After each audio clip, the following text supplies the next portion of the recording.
안녕하세요. 커피앤톡입니다. 오늘도 와주셔서 감사드리고요. 바로 사연 읽어보겠습니다. 안녕하세요. 저는 40대 초반 여자예요. 어릴 때는 뭔 짓을 해도 시간이 참 안 가는 것 같았는데 이 나이 먹고 보니 정신 차려보면 해가 넘어가 있는 것 같아요. 그렇게 쏜살같이 시간이 지나고 보니 벌써 저도 40을 넘겨버렸더라고요. 돌이켜보면 저의 10대 시절은 참 불행하다고 생각하면서 보냈던 것 같아요. 저희 엄마께서는 제가 한참 예민하던 16살 때 바람이 나서 아빠와 이혼을 하셨거든요. 학교를 다니는 내내 혹여라도 친구들이 이런 사실을 알아버릴까봐 친구도 맘 편히 사귀지 못하면서 지냈어요. 그러다 아주 친하게 지내던 단짝 친구에게 제 속 이야기를 털어놓은 적이 있었어요. 하지만 그 이야기를 한 건 제 인생의 오점으로 남아버렸답니다. 어느 날 학교 화장실에서 친구들이 수군거리는 것을 들어버리고 말았거든요. 정은이 걔네 집 말이야. 엄마가 바람나서 이혼한 거래. 진짜 대박이지 않냐? 진짜? 걔 주말 자율학습 때 아빠가 도시락 싸주잖아. 왜 엄마가 안 싸주나 했는데 대박이다. 그 친구가 제 이야기를 다른 아이들에게 해버렸더라고요. 한 사람의 입이 거치고 나니 반에는 저희 부모님이 외도 문제로 이혼을 했다는 게 퍼져버렸어요. 그 이후로는 고등학교를 졸업할 때까지 아무와도 이야기하지 않고 외톨이처럼 지냈답니다. 마음의 문을 아예 닫아버렸고 더 이상 다른 친구들의 입방아에 오르내리고 싶지 않았거든요. 질풍노도의 시기였던 만큼 엄마의 외도는 저에게 너무나도 큰 충격이고 저의 컴플렉스였답니다. 그렇게 20살이 되자마자 독립을 해서 혼자 살기 시작했어요. 애당초 가정이 여유 있는 편은 아니었어서 대학은 일찌감치 포기를 했고 사회생활을 바로 시작했었죠. 20살인 저를 받아주는 곳으로 아무데나 들어가서 일을 시작했어요. 그러다 조그만 식당에서 일을 하게 되었는데 몇 년 일을 해보니 어떻게 하면 장사가 잘 될지 보이더라고요. 빚을 내서라도 식당을 하나 운영하는 쪽이 돈을 빨리 벌겠다 싶었어요. 저는 한시빨리 돈을 벌어서 경제적인 안정을 찾고 싶었거든요. 그렇게 26살에 처음으로 가게를 운영하면서 사장님이 되었어요. 26살의 어린 여자 사장을 향한 비난이나 질투도 많았어요. 젊은 것이 돈독이 잔뜩 올라서는 적당히 하고 시집갈 생각이 날 것이지.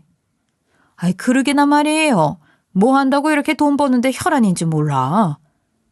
다른 사람들이 저를 비난하건 말건 저는 묵묵히 제 길을 갈 뿐이었어요. 보란듯이 성공하는 것이 최고의 복수라는 생각이었죠.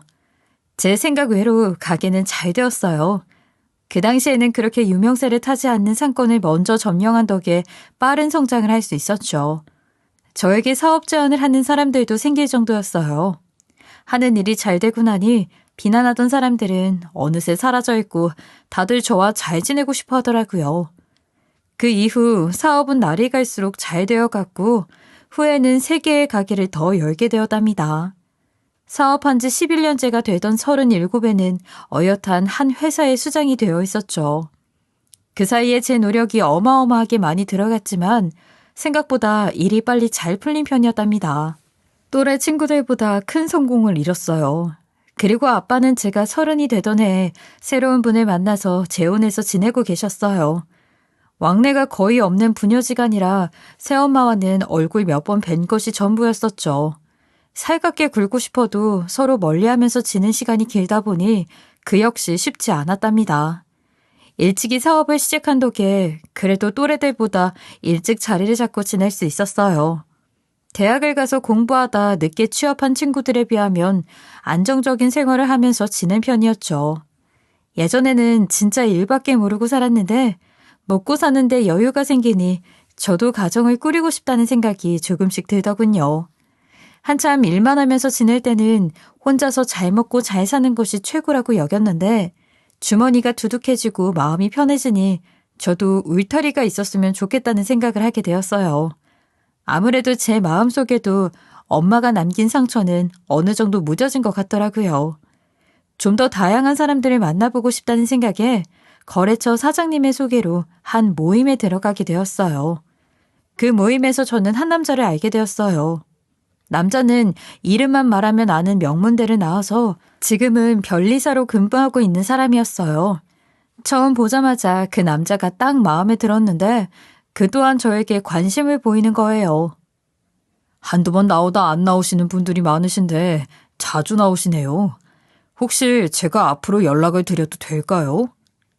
생각지도 못한 순간 관심을 받으니 약간은 당황스럽기도 하고 놀랍기도 했는데 저도 관심이 있으니 일단 한번 만나나 보자는 생각이 들었어요. 남자는 저보다 4살 연하의 남자였는데 수려한 외모를 가지고 있어서 모임에 있는 사람들이 관심을 보이는 사람이었거든요. 명문대 출신의 전문적인 직업을 가지고 있고 또 외모까지 뛰어나니 관심을 안 가질래야 안 가질 수가 없었죠. 그렇게 두어 번 만나면서 서로 조금 특별한 감정을 쌓아오다가 결국 연인으로까지 이어지게 되었어요. 처음엔 사실 걱정되는 부분들이 적잖이 있었어요. 저보다 많이 배우고 또 전문직으로 일하는 사람이랑 장사만 해온 저와 통하는 부분이 얼마나 있으려나 싶었죠.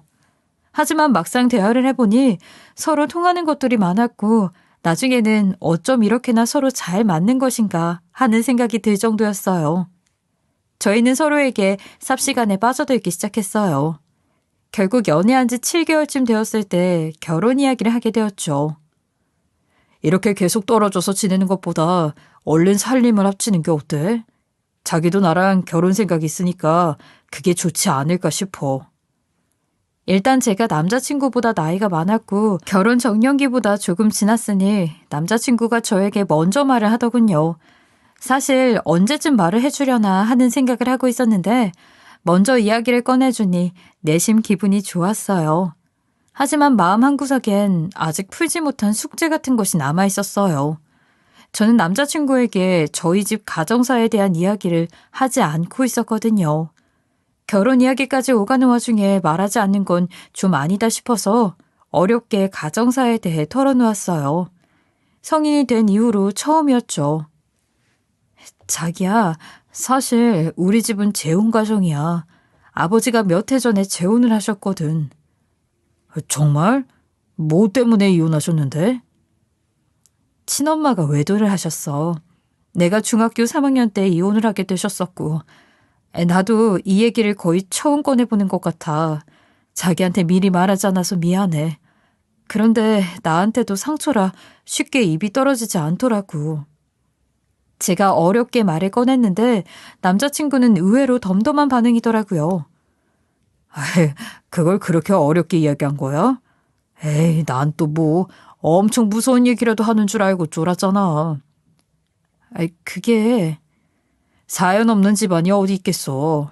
그걸로 내 마음 변하거나 하지 않으니까 걱정하지 마.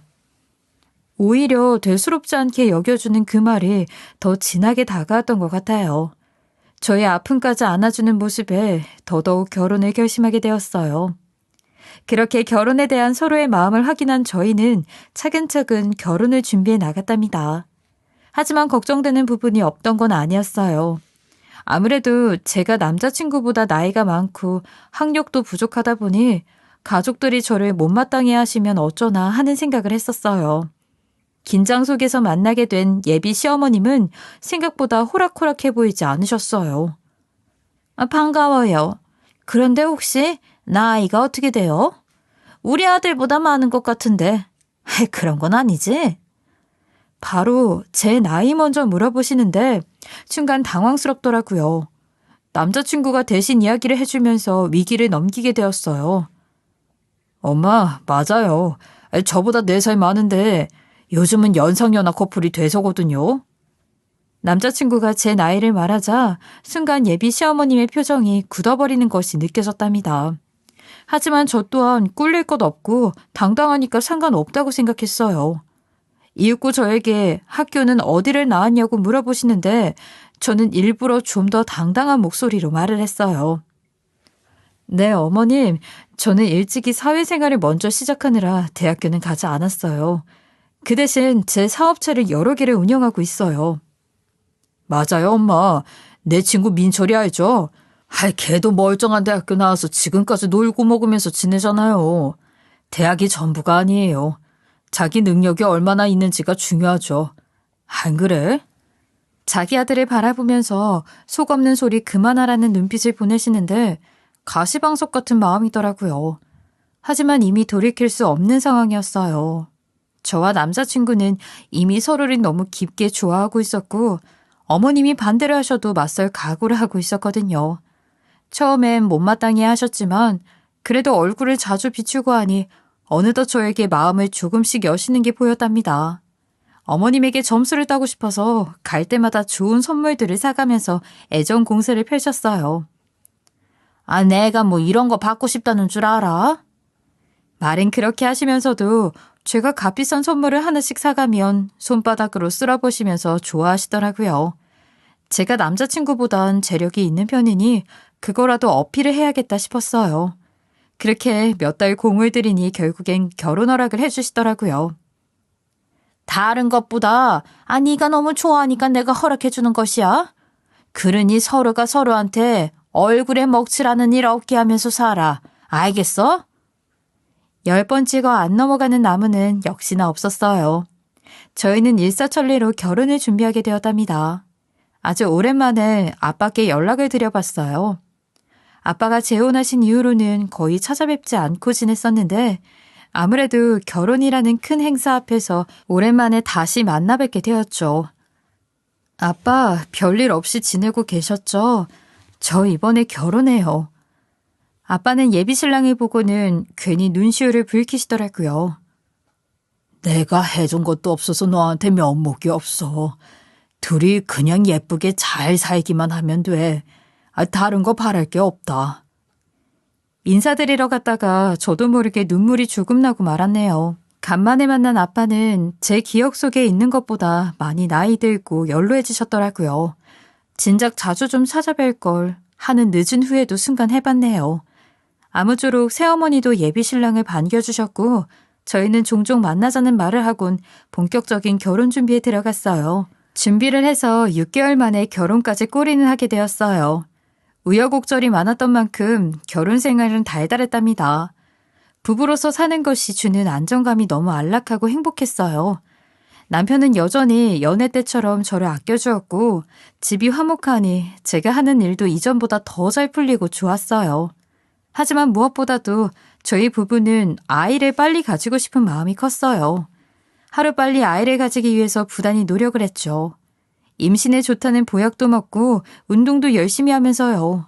곧 40줄에 다가오니 마음이 급하기도 했거든요. 하지만 저희의 생각처럼 쉽게 아기 천사가 찾아와 주지는 않더라고요. 당신이 너무 조급하게 생각하니까 오히려 더 안 되는 것 같아. 마음을 좀 여유 있게 먹어봐. 요즘은 40 넘어서 아이 낳는 사람들도 많다고 하잖아. 알겠어. 내가 괜히 마음이 너무 급해서 그랬나 봐. 남편의 말처럼 조금은 여유를 가지기로 했어요. 하지만 또 다른 복병은 어머님이셨답니다. 어머님 또한 아이를 기대하고 있는 눈치셨는데 빨리 생기지 않으니 답답하신 모양이었어요. 아니, 아직도 소식이 없는 거라니? 아무래도 네가 나이가 있다 보니 애가 잘 안 들어서는 것 아닌가 모르겠다. 결혼한 지 2년이 지나도 소식이 없으니 참다 먼저 말씀을 하신 것 같았죠. 저희 또한 간절하게 바라고 있다 말씀을 드렸답니다. 그러다 어느 날 어머님께 전화가 왔어요. 둘이 이번 주 주말에 밥 한번 먹으러 오거라. 너희 시아버지가 몸보신 시켜준다고 어디서 능이버섯을 구해가지고 왔더구나. 능이백숙 맛있게 해줄 테니 늦지 말고 와. 어머님께서 능이백숙을 해주신다고 집으로 부르신 거예요. 그렇게 주말이 되었고 저희 부부는 시댁에서 맛있게 밥을 먹고 기분 좋은 시간을 보내고 있었어요. 어머님과 제가 주방에서 뒷정리를 하고 있는데 저에게 물어보시는 거예요. 근데 보면 너는 안사돈을 닮은 거니? 아니면 바깥사돈을 닮은 거니? 어딜 봐도 양쪽 다 닮지를 않는 것 같아 보여. 어릴 때는 또 달랐나? 순간 저는 뭐라 대답해야 할지 잘 모르겠더라고요. 사실 전 친엄마를 거의 판박이처럼 닮아 있었는데 이 이야기를 해야 하나 싶었거든요. 하지만 어차피 저도 이제 이 집의 식구가 된 지 한참 됐고 말 못할 건 또 뭐 있나 하는 생각으로 솔직하게 말씀을 드렸어요. 그게 저는 사실 친엄마랑 많이 닮았어요. 어렸을 때 엄마랑 밖에 다니면 자매 아니냐는 말을 들을 정도였거든요. 응? 친엄마? 그게 무슨 소린 거니? 사실 저희 아버지가 재혼하신 거거든요. 어머님이 만나뵌 저희 친정어머니는 사실 재혼한 새어머니세요. 제가 가정사에 대한 이야기를 솔직하게 털어놓으니 많이 당황하신 게 보였어요. 그리곤 제게 말씀하시더라고요. 아니, 그런 말을 왜 이제서야 하는 게야? 그럼 친엄마랑은 왜 이혼을 하신 건데? 그게 저희 친엄마께서 외도를 하시는 바람에 사정이 그렇게 되었어요. 아버지는 그 이후에 재혼해서 안정적으로 지내고 계시고요. 순간 어머님은 저에게 언성이 높아지셨어요. 아, 예. 너 그런 사정이 있었으면 결혼 전에 먼저 말을 해야 하는 거 아니니? 아니, 어떻게 그런 중요한 이야기를 결혼하고 나서 말하는 건데? 그렇게 집안에 하자가 있는 줄 알았으면 절대 결혼시키지 않았을 게다. 아, 이게 지금 다 무슨 소리인지? 너무 황당하기 짝이었구나. 주방에서 큰 소리가 나니 남편이 놀라서 들어오더라고요. 아유, 엄마, 무슨 일인데 이렇게 소란스러운 거예요? 아들, 너 너희 처가에 문제가 있는 거 알고 있었어? 남편은 당황하면서 대답하더라고요. 아유, 엄마 당연히 알고 있었죠. 제가 다 설명드릴게요. 에이, 너무 그러지 마시고 노여움 풀어보세요. 그 말에 어머님은 화가 더 잔뜩 나셔서 소리를 치시더라고요. 아, 너는 그걸 알고도 결혼을 했다는 말이야? 이런 천박한 집안인 줄 알았으면 절대 결혼시키지도 않았을 거야. 아내가 정말 못 산다. 환장을 하겠어. 아유, 다 필요 없어. 꼴도 보기 싫으니까 다들 집으로 썩 가버려. 결혼할 당시에는 반대가 너무 심하셔서 그 말까지 했다가는 절대 결혼할 수 없을 거라는 생각에 미리 말하지 못하긴 했어요. 그건 저의 잘못이라고 인정하는 부분이에요. 하지만 그걸 가지고 너무 크게 화만 내시니 내심 상처가 되더군요. 그날 이후 어머님은 대놓고 저에게 말씀하셨어요. 나이도 많은 것을 받아줬던 건 그래도 반듯한 집에서 자란 애인 줄 알고 그런 거였는데 아니 이게 다 무슨 일인 건데. 니들 당장에 갈라서라. 내가 아무리 생각해도 이건 그냥 넘어가 줄 수가 없는 문제야.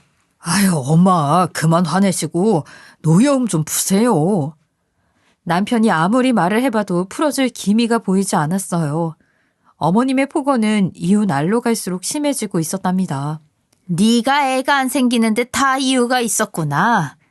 네 엄마가 그렇게 파렴치한 죄를 짓고도 멀쩡하게 살아있으니 그 벌이 너한테까지 내려온 것 아니야. 우리 집을 아주 말아먹을 것이 들어와서 내가 이 고생을 하고 있네. 어휴. 어머님, 그래도 말씀이 너무 지나치신 것 같으세요. 제가 죄송하긴 한데 그렇게까지 말씀하실 건 없으시잖아요. 뭐? 이제 아주 말대꾸까지 하네. 그렇게 너 잘난 맛에 사는 애면 혼자 살 것이지 뭐하러 결혼을 한 거라니? 너도 네 엄마처럼 내 아들 두고 바람이라도 피려고 그러는 거냐? 어머님의 밑도 끝도 없는 이야기에 저는 더 이상 뭐라 대꾸할 힘도 없었어요. 제 마음 또한 점점 지쳐가고 있었어요.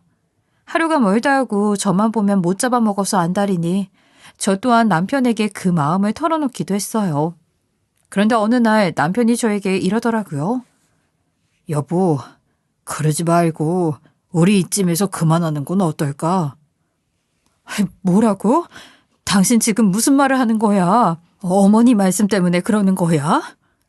엄마가 다시 마음을 돌리실 기미를 보이는 것도 아니시고 가족 간에 이렇게 불화가 깊어지느니 차라리 우리가 이쯤에서 마무리를 하는 게 좋지 않을까 싶어서 그래. 당신도 이렇게 지내는 거 지칠 거 아니야. 남편이 저에게 먼저 이혼을 제안하는 겁니다. 너무 황당하고 어이가 없었어요. 당신 어떻게 나한테 그런 말을 할 수가 있는 거야? 정말 나랑 갈라서고 싶어서 하는 말이야? 엄마가 저렇게 노발대발하면서 말씀하시는 데는 다 이유가 있는 것 같기도 해. 당신도 나도 아직 젊으니까 우리 이쯤에서 그냥 마무리하자. 갑작스런 이혼 통보에 저는 너무 당황하고 어이가 없어서 그저 벙찐 얼굴을 하고 가만히 있었어요. 이렇게 된 거 그냥 다 끝내버리고 싶다는 생각마저 들었답니다. 어쩜 이렇게 바람잘 날이 없는 건지, 뭐 한다고 이런 선택을 했을까 하는 생각을 했어요.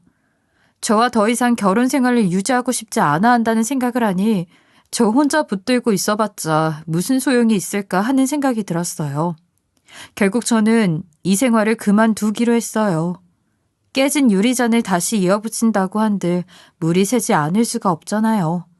저희는 협의이혼으로 각자 갈 길을 가기로 했답니다. 지행작이 이렇게 나올 것이지. 뭐 한다고 그렇게 붙들어 매고 있었던 거라니. 속이 다 후련하네. 이제 이렇게 만나는 것도 다 끝이라고 생각했어요. 저는 이혼 후에 새엄마와 아빠를 찾아뵙고 이혼 소식을 전했어요. 그때 그 마음이 얼마나 무거웠는지 입이 차마 쉽게 떨어지지가 않더라고요. 엄마, 아빠, 그게 저 김서방이랑 헤어졌어요. 두 분의 놀란 표정이 아직도 눈에 선하게 그려져요. 무슨 일 때문에 헤어진 거냐는 말에 저는 차마 솔직하게 말씀드릴 수가 없었고 서로 성격 차이가 심했다는 말로 적당하게 둘러댈 뿐이었어요. 제가 길게 말을 하지 않으니 더 이상 물어보지 않으시더라고요. 그저 저에게 당분간 집에 들어와서 잠시 쉬다 가라는 말을 하셨답니다. 이럴 때 집에서 집밥 먹고 잘 쉬어야 해. 어려움 말고 집에서 며칠 쉬다가. 새엄마가 먼저 말씀을 해주시는데 그 말이 너무 따뜻하게 느껴져서 순간 눈물이 흐를 뻔했네요. 아빠께서는 몇 해 전에 근무하시던 곳에서 구조조정으로 잘리게 되시면서 고향으로 내려가서 지내고 계셨어요. 갑작스럽게 회사에서 잘리시는 바람에 상심이 크셨던 터라 제가 작은 펜션을 하나 인수해서 아빠께 운영권을 넘겨드렸어요. 그렇게 두 분은 함께 펜션을 운영하시면서 성수기에는 열심히 일을 하시고 비수기에는 여행을 다니면서 지내고 계셨죠. 다른 생각할 것 없이 공기 좋은 곳에서 잠깐 머리 식히고 가. 오래 있으라는 소리도 하지 않을게. 도시에만 살던 애가 이런 시골에서 어떻게 오래 지내겠니? 엄마가 제발 가라고 할 때까지 있을지도 몰라요. 괜히 농담을 한 번 하고 나니 긴장이 풀리면서 이제 정말 좀 쉬고 싶다는 생각이 들었어요. 낮엔 펜션 일을 돕고 밤엔 부모님과 동네 어귀를 산책하면서 제 방식으로 조금씩 마음을 다스리고 있었어요. 엄마와 가족이 된 지도 한참이 되었는데 아직 어색하고 서로 서먹한 감이 있었거든요. 고향에 내려온 뒤로 엄마와 부쩍 가까워지고 또 의지도 하게 되더라고요. 하루는 엄마께서 저에게 말씀하시더라고요. 혹시 나 때문에 김서방이랑 헤어진 거니? 엄마의 질문에 저는 너무 놀랐어요. 아무래도 제가 구구절절 말하지 않았지만 속사정을 이미 알고 계신 듯 해보였어요. 그게 엄마 때문이 아니에요. 사실 이전 시댁에서 결혼 전부터 저를 별로 마땅치 않아 하셨어요. 마음 쓰지 않으셔도 돼요. 내 자식 일인데 어떻게 마음 쓰지 않겠어. 엄마가 되어서 해주는 것도 없는데 마음 쓰는 일이라도 해야지. 그 말을 듣는데 순간 마음이 울컥하고 올라오더라고요. 그동안 애써 꾹꾹 눌러오던 것들이 한 번에 터지는 기분이 들면서 눈물이 주체가 되질 않더라고요. 엄마는 그런 저를 꼭 안아주시면서 더 이상 마음 아파하지 말라는 말을 하시더군요. 한번 시원하게 마음을 터놓고 울고 나니 그날 이후 눈에 띄게 회복을 하게 되었던 것 같아요. 그리고 한 몇 주 정도가 흘렀을 거예요. 엄마께서 화가 잔뜩 나셔서 씩씩거리고 계신 거예요. 엄마, 왜 그렇게 화가 나셨어요? 무슨 일 있으셨어요? 그런데 엄마가 이런 말을 하시더라고요. 아니, 몇 주 전부터 주말에만 오는 인간들이 있는데 아주 왔다 하면 방을 난장판으로 만들고 가서 죽겠어. 마음 같아서는 오지 말라고 하고 싶은데 주말만 몇 주 연달아 예약을 잡아놓은 통에 어떻게 할 수가 없네. 성질나 죽겠어. 아니, 그런 일이 있으셨어요? 그럼 한마디 하시지 그러셨어요. 아무리 손님이라고 해도 할 말은 했으면 하는 마음에 저는 엄마에게 이야기했어요. 혹시라도 나중에 서로 언성이 높아지기라도 하면 사장인 제가 뒷수습을 해주면 그만이라고 생각하기도 했었죠. 나도 말을 해봤지. 지난주에는 유리컵을 2개나 깨먹고도 나한테 갑질을 하길래 한 소리 했더니 적반하장도 그런 적반하장이 없더라고. 웬 남자랑 여자랑 둘이서 오는데 아무래도 그렇고 그런 사이인 모양이야. 여자는 맨날 모자 쓰고 고개를 푹 눌러 써서 얼굴 한번 제대로 보지 못했는데 남자는 뭐가 그렇게 맨날 당당한 건지 아주 주말마다 죽겠어. 고향에 내려온 이후 주말은 항상 친구들을 만나러 나갔다 와서 이런 일이 있는 줄은 전혀 몰랐네요. 아니 왜 남의 업장에 와서 저렇게 민폐를 끼치고 있는 건지 모르겠는 거예요. 진짜 그렇고 그런 사이인 것이라면 사람들 눈을 피해서 이런 변두리까지 왔나 싶기도 했죠. 거기에 제 펜션은 가격도 다른 곳에 비해 저렴했으니 아주 금상첨화였을 겁니다. 엄마께서 저를 속이 상해서 말씀하시는 걸 보니 가만히 있으면 안 되겠다 싶었어요. 이것들이 다시는 행패를 부리지 못하도록 제가 이번 주말에는 펜션에 죽치고 있었답니다. 이윽고 주말이 되어서 예약한 시간에 그 2사람이 오는 거예요. 엄마의 말처럼 여자는 모자를 푹 눌러 쓴 채 멀찍이 떨어져 있고 남자만 말을 하더라고요. 저는 남자에게 다가가 이야기했어요. 안녕하세요. 제가 이 펜션 사장인데요. 저희 엄마한테 들어보니 지난주에 유리컵을 깨고 가셨다고요.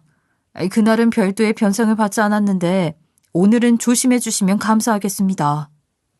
사과를 바란 건 아니었는데 역시나 말하는 것이 아주 꼴불견이더라고요. 다 끝난 일을 이제 와서 뭐 어쩌라는 건데요. 참나. 말하는 꼬라지를 보니 오늘 무슨 일이 있으면 아주 맞붙을 각오를 해야겠다 생각했어요.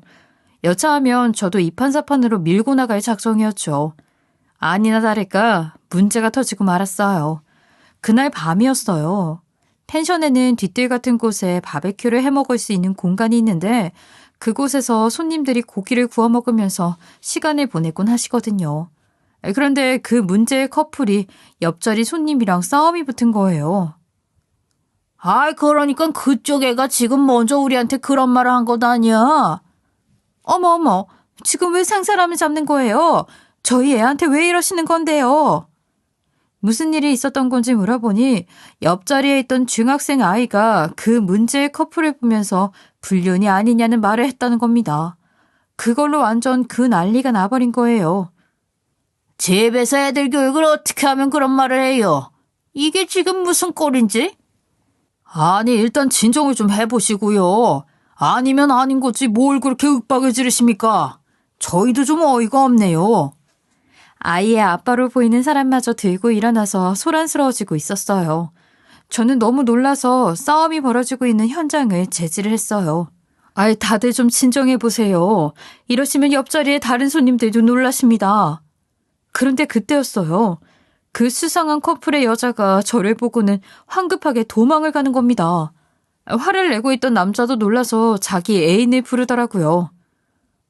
자기야, 갑자기 어딜 가는 거야, 말을 하고 가든지 해야지. 여자는 정말 귀신이라도 본 것 마냥 주랭랑을 하는 거예요. 남자는 일단 옆자리 사람들과의 문제를 해결해야 한다면서 CCTV를 돌려보자고 하더라고요. 그래. 저기 저 CCTV 보면 누구 말이 맞는지 나오겠네. 저희 펜션에는 혹시 모를 사고에 대비하여 곳곳에 CCTV가 설치되어 있었는데 저도 이럴 때 쓰려고 만든 거니 잘 됐다고 생각했어요. 네. 안 그래도 저 CCTV 언제 한번 써보나 했는데 오늘이 딱 날이네요. 같이 돌려보면 누구 말이 맞는지 잘잘못을 따질 수 있겠죠? 빨리 이 상황을 정리하고 싶은 마음에 다 함께 CCTV를 돌려보게 되었어요. CCTV 화면을 보고 있던 저는 너무 놀라서 그 자리에서 얼어붙어 버리고 말았답니다. 화면 안에서 저는 믿을 수 없는 사람을 마주하고 말았어요. 문제의 커플 중에 갑자기 도망을 친 여자는 화면 속에서 모자를 벗고 마스크를 내린 채 고기를 먹고 있는데 그 얼굴은 분명 저희 이전 시모였거든요. 앉아서 다리를 꼬고 있는 모양새며 먹을 때 입을 가리고 있는 것까지 영락없는 이전 시모가 확실했어요. 조금 더 뒤를 돌려보니 두 사람은 고기를 굽다 말고 스킨십하면서 누가 봐도 연인의 모습을 하고 있었어요. 저는 너무 놀라서 떨리는 목소리를 하고 남자에게 물었어요. 혹시 여자친구분 성함이 어떻게 되시죠? 겁물어서 뭐 할 건데요? 윤숙희예요. 왜요? 남자의 입에서 나온 이름은 처음 듣는 이름이었어요. 아무래도 자기 원래 이름을 숨기고 남자를 만나고 있는 것 같아 보였죠. 정말 너무 어이가 없고 황당했어요. 결국 한바탕 소동은 아이가 불륜 아니냐고 말한 것으로 결론이 났고 아이의 부모가 사과하는 것으로 일단락되었답니다. 남자는 자기 애인을 찾으러 그제서야 자리를 떠나더라고요. 저는 저희 부모님과 함께 CCTV를 보면서 제가 잘못 본 게 아니라는 것을 다시 한번 확인했어요. 아이, 그래. 맞아. 사부인이 맞네. 이렇게 보니 확실하게 알겠어. 아이, 이게 진짜 사실이야? 어쩜 이럴 수가 있어? 세상 부끄럽지도 않은 거라니? 아빠도 그 화면을 보자마자 알아채시더라고요. 제가 잘못 본 게 아니라는 사실이 명백해졌죠. 아이, 나 참 살다 별꼴을 다 본다. 이혼한 며느리네 집에 와서 불륜을 해? 이게 사람인지 동물인지. 그러니까요. 떳떳하면 왜 도망을 갔겠어요? 뭐가 캥기니까 냅다 도망을 가지. 이전 시모가 저에게 천박한 집에서 자랐다면서 있는 욕 없는 욕을 다 하더니 정작 자기 또한 뒤에서 불륜질을 하고 있었던 겁니다. 아마 누가 들으면 제가 불륜이라도 저질러서 이혼당한 줄 알았을 거예요. 이 상황이 너무 황당하고 어이가 없었어요. 저는 이렇게 당하고 있기에는 너무 억울한 기분마저 들었어요. 저놈의 집구석에 찾아가서 진짜 시모의 모습을 싹 다 까발려야겠다고 생각했답니다. 이런 저의 마음을 읽기라도 한 건지 엄마는 저에게 말씀하시더라고요. 아이, 이거 절대 그냥 넘어가 주지 말고 너도 가서 한바탕 난리를 치고 와. 엄마가 같이 가줄까? 모두가 있을 때 뒤엎어버릴 생각을 하고 일부러 이전 시부의 생일날 찾아갔어요. 이전 시부는 생일마다 온 가족들을 다 불러다가 생일 잔치를 크게 했었거든요. 초인종을 누르니 다들 놀라면서 쳐다보는 겁니다. 제가 기억하고 있는 모든 이전 시댁 식구들이 전부 둘러앉아 있는데 어안이 벙벙한 얼굴로 저를 쳐다보더라고요. 전 남편은 그 사이에 재혼을 한 건지 웬 여자도 같이 보이는 겁니다. 저는 그 사이를 파고 들어가서 크게 소리를 쳤어요. 다들 잘들 지내셨죠?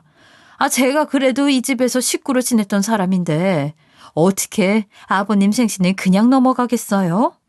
그래서 선물 하나 챙겨드리고 싶어서 이렇게 찾아왔네요. 제가 입을 열자 이전 시모는 얼굴이 시뻘개져서는 제발 나가서 이야기하자고 저만 들리게 말을 하는 거예요. 그래서 더 크게 소리를 쳤어요. 아이, 왜요? 저한테 뭐 기니 하실 말씀이라도 있으신가 봐요? 뭐 때문에 나가서 얘기하잔 말을 하시는 건데요.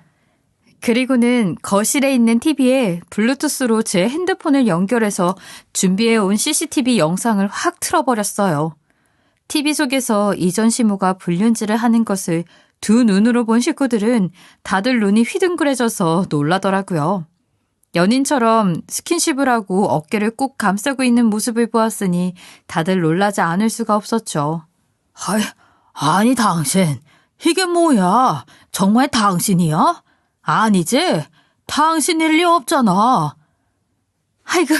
그게 저 아니에요.